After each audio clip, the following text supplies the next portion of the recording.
ವಿದ್ಯುತ್ ಶಾರ್ಟ್ ಸರ್ಕ್ಯೂಟ್ನಿಂದ ತರಗತಿ ನಡೀತಾ ಇದ್ದ ವೇಳೆಯೇ ಶಾಲಾ ಕಟ್ಟಡದಲ್ಲಿ ಅಗ್ನಿ ಅವಘಡ ಸಂಭವಿಸಿರುವ ಘಟನೆ ಬೆಂಗಳೂರಿನ ಶಾಲೆಯೊಂದರಲ್ಲಿ ಸಂಭವಿಸಿದೆ. ಶಾಲಾ ಕಟ್ಟಡದ 3 ಮತ್ತು 4ನೇ ಮಹಡಿಯಲ್ಲಿ ಬೆಂಕಿ ಅವಘಡ ಸಂಭವಿಸ್ತಾ ಇದ್ದಂತೆ ಶಿಕ್ಷಕರು ಎಲ್ಲ ಮಕ್ಕಳನ್ನ ಹೊರಗೆ ಕಳುಹಿಸಿದ್ದಾರೆ. ಸ್ಥಳಕ್ಕೆ ಅಗ್ನಿಶಾಮಕ ಸಿಬ್ಬಂದಿ ಹಾಗೂ ಪೊಲೀಸರು ದೌಡಾಯಿಸಿದ್ದು ಬೆಂಕಿ ನಂದಿಸಲು ಕಾರ್ಯಾಚರಣೆಯನ್ನು ನಡೆಸಿದ್ದಾರೆ. ಅದೃಷ್ಟವಶಾತ್ ಯಾವುದೇ ಪ್ರಾಣಹಾನಿ ಸಂಭವಿಸಿಲ್ಲ. ಸುಮಾರು 2,000 ಮಕ್ಕಳು ಈ ಶಾಲೆಯಲ್ಲಿ ವಿದ್ಯಾಭ್ಯಾಸವನ್ನ ಮಾಡ್ತಾ ಇದ್ದಾರೆ. ಇಂದು ಬೆಳಿಗ್ಗೆ 9 ಗಂಟೆಗೆ ಎಂದಿನಂತೆ ಶಾಲೆ ಆರಂಭವಾಗಿದೆ.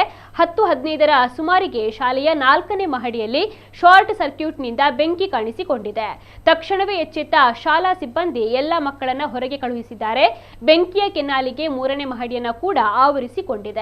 ಸದ್ಯ 4 ವಾಹನಗಳೊಂದಿಗೆ ಸ್ಥಳಕ್ಕೆ ಧಾವಿಸಿದ ಅಗ್ನಿಶಾಮಕ ಸಿಬ್ಬಂದಿ ತಂಡ ಬೆಂಕಿ ನಂದಿಸುವ ಕಾರ್ಯಾಚರಣೆಯಲ್ಲಿ ಯಶಸ್ವಿಯಾಗಿದೆ.